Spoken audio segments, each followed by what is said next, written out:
Hey YouTube, what's up? What's up? It's been a long time. Yeah, it's been a minute. Welcome to Steps World. I'm your host, Steffi Girl, and yeah, it's been a long time. It's been a minute because I am actually preparing to lay my father to rest. He passed away earlier this week, and I have been caught up in preparing for him to go into his final resting place, which that will take place next week.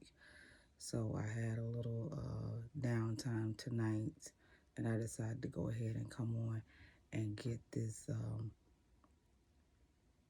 Raising Kanan review recap spoilers. So here goes. Episode 207 came back on last week. You know, they had a week hiatus, and it was simply titled No Love Loss. And it starts off with Laverne at the grave site, which is Nicole's. And another car pulls up, and she is getting ready to leave. And it's actually Nicole's father, and he talks to Laverne. He knew about them.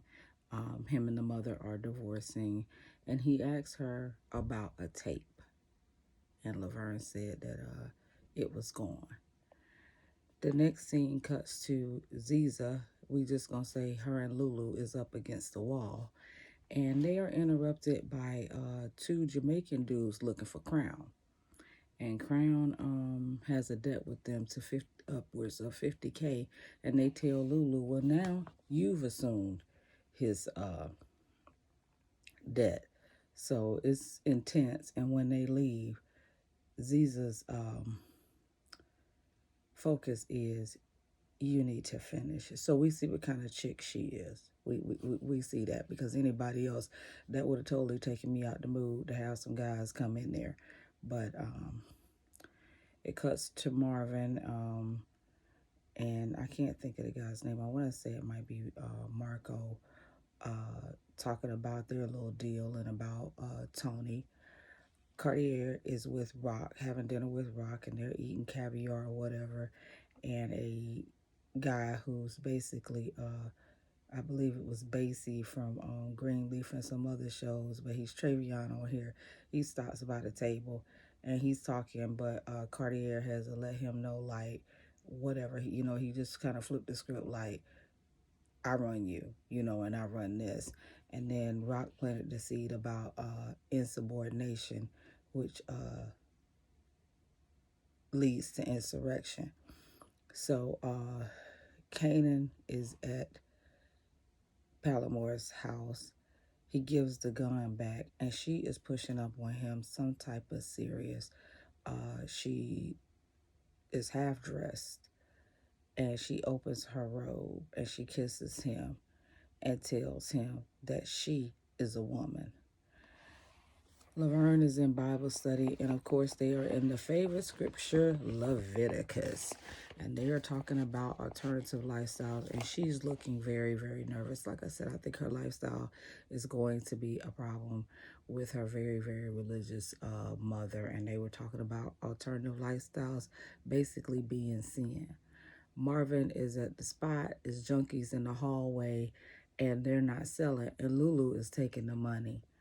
And the young man from church is talking to Laverne, and she gives him her number. Detective Howard finds out that Scrap was not the informant. It was his mama. So he's looking some type of way because he fed that information to Rock. Marvin and Laverne have part of a conversation, and he basically tries to tell her about her mother. Rock sees that Travion has gotten beat up, and she actually tries to cut a deal with him. Now, I thought this was overly messy because that's not what you do. You trying to undercut the person that you trying to do business with, but he didn't take the bait. He was like, you got balls, but I don't know you. Kanan is with Symphony. He met up with him. They kind of like at a diner, and they talk about his grades. And Symphony tells him that he has a job offer, in North Carolina. Detective Burke is, of course, watching. And the minute that him and Kanan go separate ways, she pulls Symphony over, asking questions and just being overly obvious about stuff. And he ain't giving her nothing. He ain't giving her nothing. He makes sure his hands is at 10 and 2. He gives her his registration, and she's asking him about the night when Detective Howard was shot, which at this point, it's been about a year. So she is really like a dog with a bone, and I've already predicted her days are numbered. She asks outwardly about Kanan, and like I said, she's questioning him up and down. Unique and Warrell have a conversation, and of course, Unique is just like Rock is just an investor. Juke does have the tape that Nicole's father asked about, and she took it to be fixed. Marco asked about Marvin, and Burke is going through old cases, and she digs up about a 17-year-old informant from back in the 70s. Yes, she did. She's just consumed with this case. Rock is meeting with Juliana and her brother, and Juliana wants her to get rid of Unique. That's her own. That's her only thing, and Rock won't do it. And she's talking about expansion and making everything sound good. So the brother's on board with what she's trying to do. Um,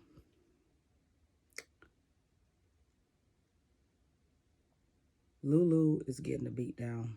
He pulls up somewhere, and the Jamaicans basically beat him down. And Marvin's little group session is coming to an end, and they're pretty much saying their goodbyes. And the what is her name? What is her name? I can't think of her name. Anyway, we just gonna say therapist gave him her number and told him to keep in touch. Symphony goes to see Rock, and he tells her that he's leaving and that the cop stopped him, and she just flipped. What did you tell her? Symphony wouldn't rat her out like that and tell her anything about Kane. And he was like, I didn't tell her nothing. I'm just telling you that she was the one asking the question. It cuts to Palomar is in there doing Kanan, and she gets caught by her daughter, Corinne, and she tells her she needs to learn how to keep her man, and continues and goes back to doing this underage boy. Lou is talking to Cartier, and he goes to him for money, which is a bad move. But Cartier wants in the business. And he said at one end crisis is another end's opportunity. This is the biggest mistake. Marco, and we just gonna call the one Italian guy, I call him Hawk Nose because Lord knows he got a large nose. They are going over there to basically kill Tony. Laverne and the church boy is out. They go out on a little date, and he kisses her. And it was so sad. When she turned her back, it was almost like it repulsed her. She is just going through the motions and really trying to hide who she is and trying to do something else. She is really trying, but it's not her. She's not living in her truth. And the goofy guy, they go in, Marco and Hawknose go in there to kill Tony, and they kill her, but the dingbat, Hawknose, shoots and kills Marco, and the dentist gets a good look at him. Detective Howard and Rock meet, and Rock said that Detective Burke is a problem, and he talked to, let me see, he talked to Burke about Kanan.